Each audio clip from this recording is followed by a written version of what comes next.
Hi, everybody. It's Pleasant, and I wanted to record this very special mid-year review. Normally, at this time of the year, I open up my living room and we do some planning because we're halfway through the year. We do some reflecting. And I thought, oh, I'm sad I won't be able to have people over this year to do our normal planning event. But I could record this and do a video and show people a little bit of the workbook, what I have in it for you. And you can then use this as your own little workshop or your own little mini retreat to do this work on your own. I also want to say that we're going to have a workbook accountability group starting in the Lola community circles on Tuesdays at noon. It'll be about an hour, maybe a little bit less, like 45 minutes to an hour. On Tuesdays, hopefully it can be like a lunch and learn, and we'll go through the framework. So there are in here, so this is the Lola workbook. I created this with a wonderful friend of mine, Suzanne Scheip, who's a designer. And I created it for my 6-month coaching clients, but I'm not doing 6-month coaching anymore. So I gave it to everybody for free. And it took a long time to put together. It's it's quite a work of love, shall we put it that way? But if you look in the beginning, so what I did was I sent a PDF of this in the email that went out this week, and it is in the Lola community. If you look under the network, the Mighty Network, if you look under ebooks and resources, it's right there for you. So what I suggest is that you print a copy. I got one at the local printers. I think it was like $30 to get it bound like this. And I had cardstock put in for each of the different sections. So feel free to do that or just print the pages as you need. So on page 5 is the checklist from the workbook. So what we'll do is there's 1, 2, 3, 4, 5, 6 sections of the workbook plus the introduction, which is 7. So it will probably take us 8 or 9 weeks to go through the workbook. You'll be welcome to join in as you want. And all of the links to that are in the Mighty Network for Lola. But what I want to focus on today for everybody, whether you want to do accountability for the workbook and go through it with us, or you just want to jump in now, is the mid-year review, which is on page 83. So here's the thing, guys, it's a lot. I don't even need to start listing all of the things. Right now, it is July 10th, 2020. I don't know when you're listening to this, but we're in the pandemic. There's a tremendous amount of racial upheaval. There is election on the horizon, work stuff on the horizon, school stuff. It's all, every area, all the things. No camps. Now camps are opening. No schools. Schools are opening. You're working from home. Maybe you're starting to go in. This is the reality that we're living in. We have to face the reality that we're living in. And I don't mean that with like, let's all be positive all the time and pretend this is not impacting us and impacting our sleep. That's one of the biggest things that people have been saying all summer. It's sleep, sleep, sleep. So let's get real, right? So Ayurveda, I always say, is the practice of living in reality. So these are all of the things that we're facing: shame, anger, sadness, fear, and let's work with it. Let's be present with it. And let's be real and honest about our experience. It doesn't mean we have to stay in it. It doesn't mean we have to feed it, but we can be honest about what we're experiencing and do that together, which is why I wanted to have this workbook ongoing accountability group and just circle and conversation really about some of these tools and when they'll be good and helpful. Basically, these are all the tools that I work with clients with. I used to for 6 months, and how to use them and when to use them and what's appropriate. So the mid-year review for this year, let's talk about this. There's some things I want to go over before we get to page 83. So number 1, this is July. We plan for the rest of the year as best as you can. Right now, I'm not saying to do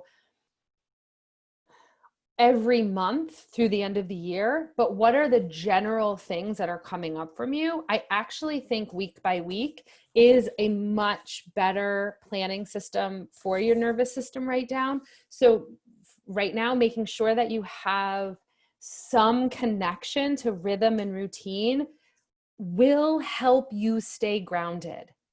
So if you're feeling really vata, really overwhelmed, really fearful, your sleep is inconsistent, your poop is inconsistent, everything is really inconsistent, ground yourself with some rhythm and routine as best you can. It doesn't have to be micro. It doesn't have to be planning your whole day each 30 minutes. It can literally just be having some sense of rhythm in the morning and some sense of rhythm in the evening and some sense of rhythm in the middle of the day. Closing out, I'm doing this for you guys, and then I'm going to close out for the week and enter Shabbat mode. So having some kind of rest and restore time that looks different is going to be really important for your system. Unless you're just totally enjoying all the space and the free flow and you're just like, oh, this feels so good. And I feel really aligned and really alive and really energetic. If you're feeling that way, just keep doing it. That's working.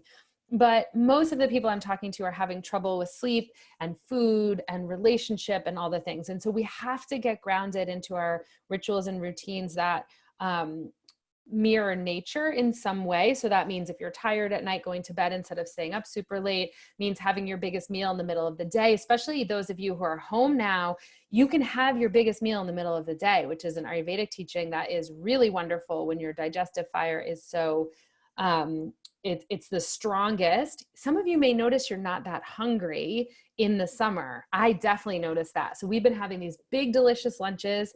I have it with the kids, have ice cream.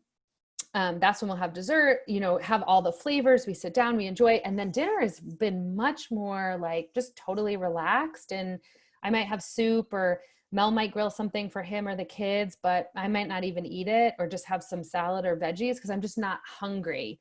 I really only need one meal a day in the summer, just how my body is operating. And that's also because I'm not exercising a ton. My foot is feeling better. It was broken.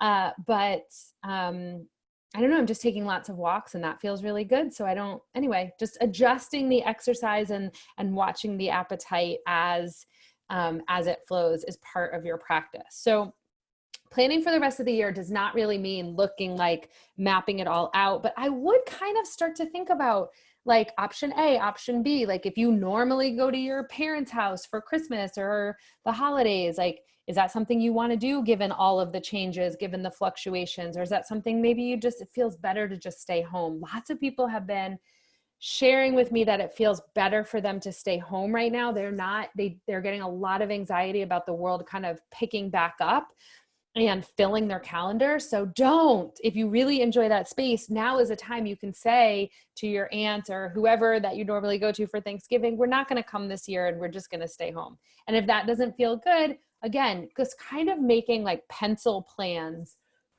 for yourself to give yourself something to look forward to, but to also ground yourself in what's best for you and your family and your life. One of the reasons that I want to make sure that you guys do this right now in July is because we have so much coming at us that's going to happen in August and September with schools and work and the election. And so this is the time to ground in our values, our priorities. If there's, boards that you're on that you don't want to be on anymore, it's time to leave that. It's time to clear that out. Time to really own your relationship to your work, to your community service. Lots of you guys are now taking classes online about racial justice, about white supremacy. You're learning. That's awesome. Keep doing that. So excited that you're joining that conversation and that you're interested.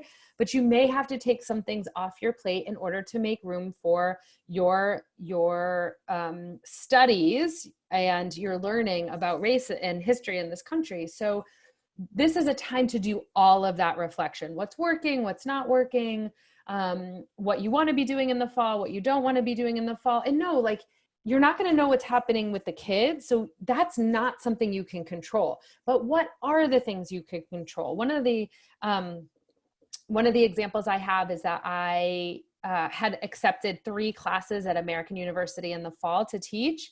And I sat down, I did my week planning. I started thinking about one of my classes at AU and how I'm going to organize it. And it doesn't feel good to teach 3 classes. That third one feels like too much. So I had to call the director of the program and say, I love this program, but I can only teach 1 section of that class. I can't teach 2.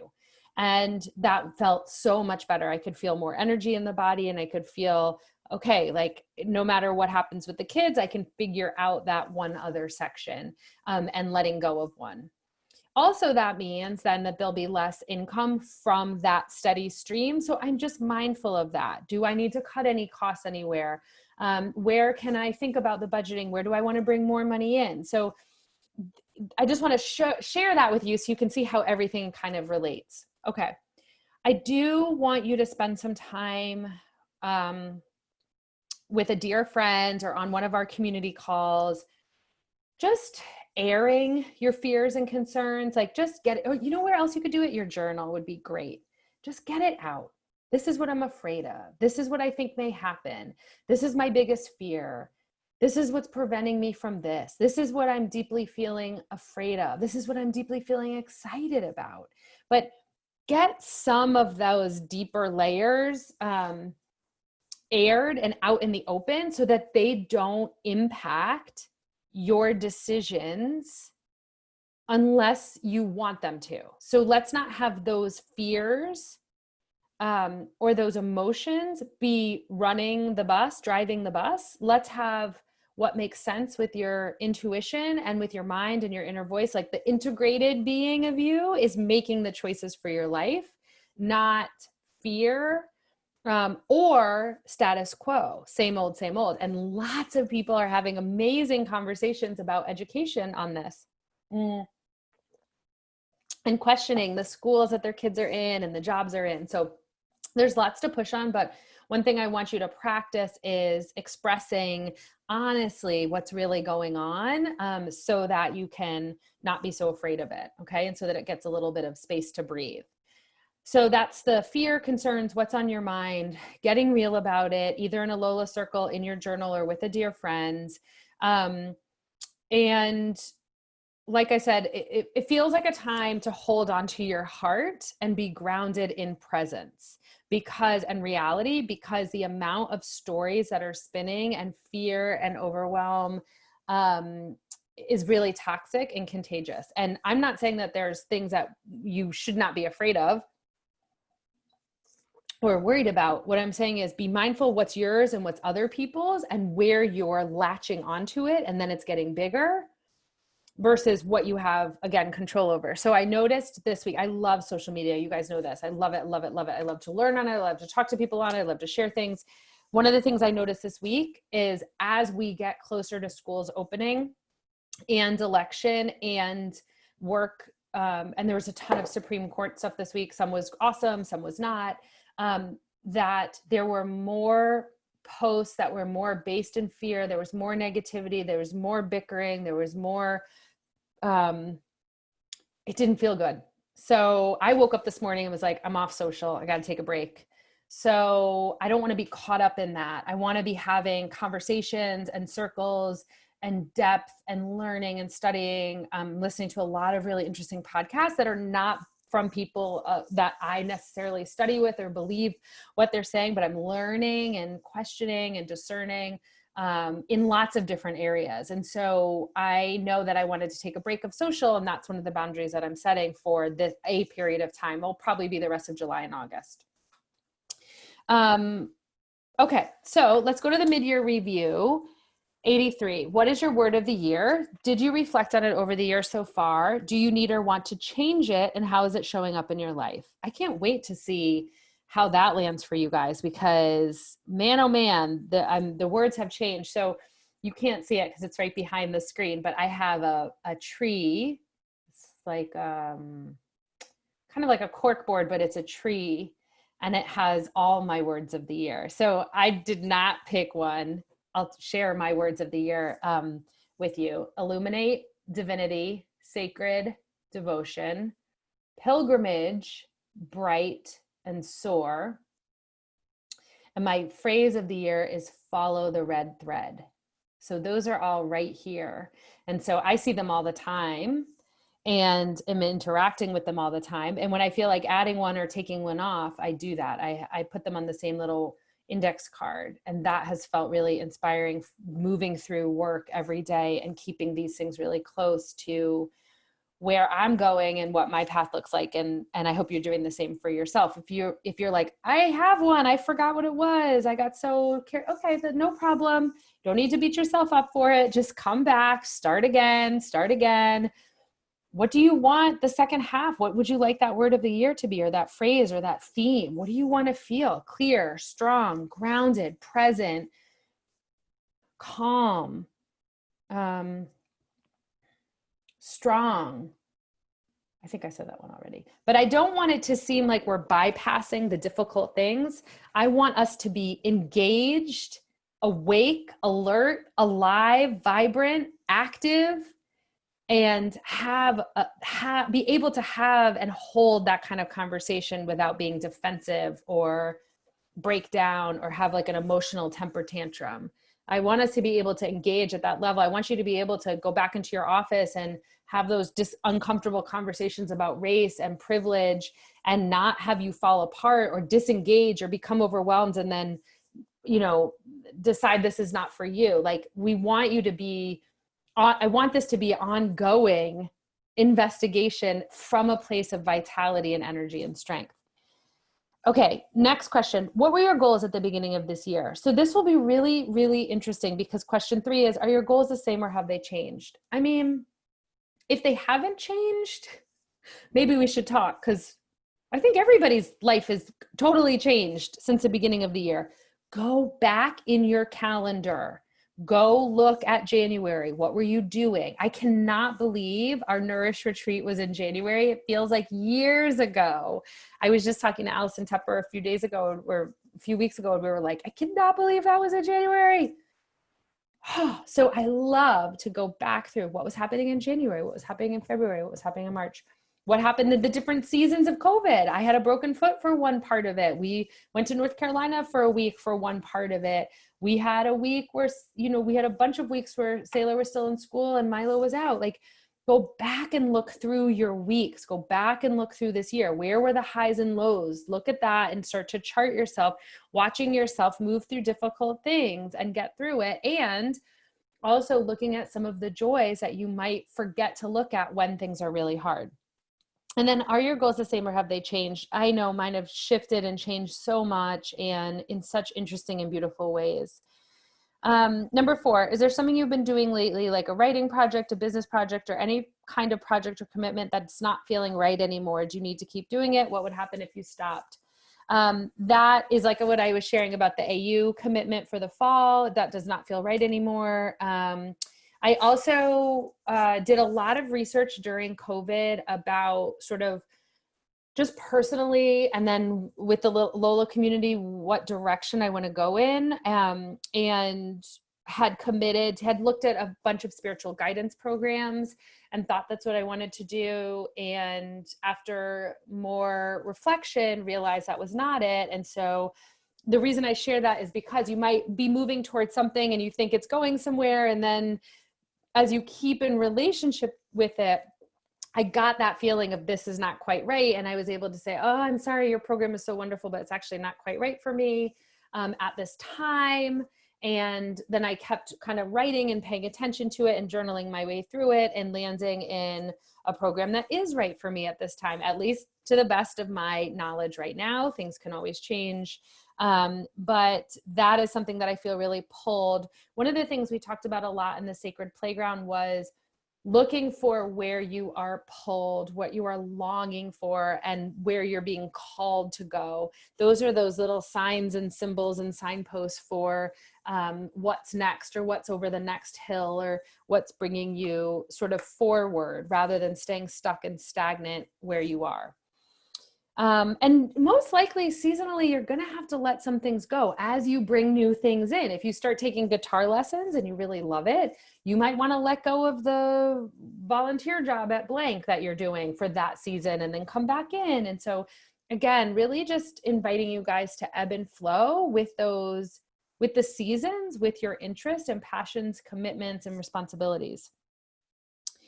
Oh, I love question 5. What's something you're sick of hearing yourself say over and over? For example, I really want to stop. Seriously, for the real, this week I will.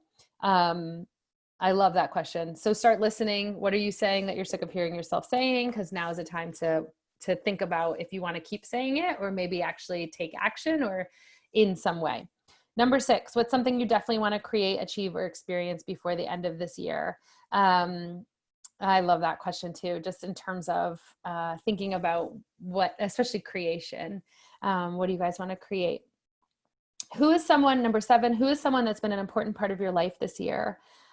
An amazing friend, mentor, colleague. Have you said thank you to that person recently? Oh, so many people just came to mind.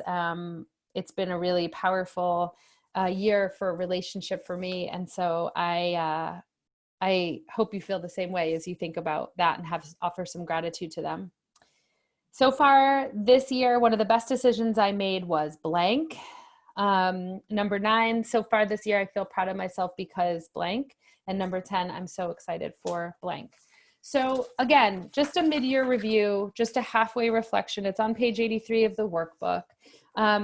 Take some time with it. If you want to keep going deeper with the workbook, feel free to join our circle. And if you go through that mid-year review and you want to share anything with me that comes up, feel free, write to me, pleasance@littleom. I love hearing from you about your mid-year reviews and what you noticed, especially because there's so much right now. There's so many big unknowns. And like I said in the beginning, let's work with what we can work with. Let's work with what we do have some relational control over. Because so many of the big things we don't have control over. And so it's about really that daily practice of showing up in the rhythm and ritual, committing to what's right in front of us. Someone said yesterday, we were talking about, how are we doing? And I said, honestly, if I just wake up and say, I'm committed to being present with what's right in front of me, it's been such a blessing because if X happens, I can deal with it. If Y happens, I can deal with it. It's right in front of me. And it has really helped the relationship to the overwhelm and the fear and the anxiety that so much of the political rhetoric and I'm actually very engaged in politics right now, much more than I have been in the past few years. And there are a number of things that are not right in front of me. So if I'm watching a webinar or I'm talking to a candidate, that's right in front of me and I'm dealing with that. But for me to spend time looking for what Trump said next or looking for the ways in which Betsy DeVos does not seem to actually care about children, it's not right in front of me. So I'm going to care for the children who are right in front of me, be with the people who are right in front of me, and just try to stay in the present moment and stay grounded with that. Not because I'm putting my head in the sand, but because in order for the activism, in order for the pleasure, in order for the sustainability to dismantle the things I want to dismantle, to uplift and uprise the women, the children, the Black and brown friends, like everything that is part of this experience that we're going through. And also the dark side. So sitting with families who are grieving, being with people who are going through tremendous amount without shoving positive rhetoric or these practices in their face. Like, I think that's another thing is there's a level of depth and study and faith and devotion that I personally have that it doesn't need to be part of everybody else's life or grieving process. And experiencing deep sadness and pain is part of the human experience. And so I've also done a lot of that the past few months, been with my own revealing of some really deep and profound trauma that was still in the body, letting that, really working with that. And that looked like being in bed for a few days. It looked like crying. It looked like releasing. It looked like taking baths. It looked like getting a therapist. It looked like journaling. And yet there was this underlying sense of, I know on the other side of this hard time that I always feel more integrated. feel more embodied. There is never a time when I've gone down that dark road and not felt more, again, integrated and embodied after. I don't even want to say better, because it's not necessarily better. It's clearer. It's more reflective, more potent, and better with communication and boundaries around who I am and what I'm here to do. And so I think that, again, I'm not saying that you have to be me, but that I know we learn from each other's stories, and I know we learn from sharing. Okay, so when it's really hard, what kind of support do we need? What are the basics? Are the basics being met? Am I sleeping? Am I drinking water? Am I chatting with friends and making sure that that heart connection is there? Is it authentic? Is it an authentic relationship, right? Not a shallow fluff. Like, I'm fine, you're fine, everyone's fine. No, that's not what I'm talking about. Talking about going deeper with, right now during COVID, marriage is hard, and the relationship is changing, and there's all this opportunity to ask questions and to grow closer. There's also an opportunity to pull away from each other and to get more entangled and put more things under the rug, and that's a choice. And so I hope that if you feel really dark and you're not feeling like you can come out of it, that you'll get professional help. Because I just don't want to say that, like, oh, and once you go down the dark road and you feel really depressed, then you'll be all better. That's not it. But I think many of us have been down that road and gone through hard times, and we can feel the strength that comes through that revealing. So yes, it's a midway through the year. It's Pitta season. It is an intense season in the Hebrew calendar. It is all about emotions and intensity and passion. This is not an easy time. And we can do this together. We can hold each other. We can be here with each other and for each other. And that feels, just for me, a way better way to approach this difficult season. So wishing us all a lot of just peace, as much as we can find it, wherever we can find it, and lots of water, which is so healing right now and cleansing right now, whether we're drinking it or swimming in it or taking a bath or a shower, but just really honoring our or washing our hands, just really honoring the healing qualities of water during this intense time. So talk to you soon. May you be happy. May you be safe. May you be healthy. May you live with ease. This is my little hands radiating to you love and compassion. Wish I could give you a big hug. Mwah. See you soon.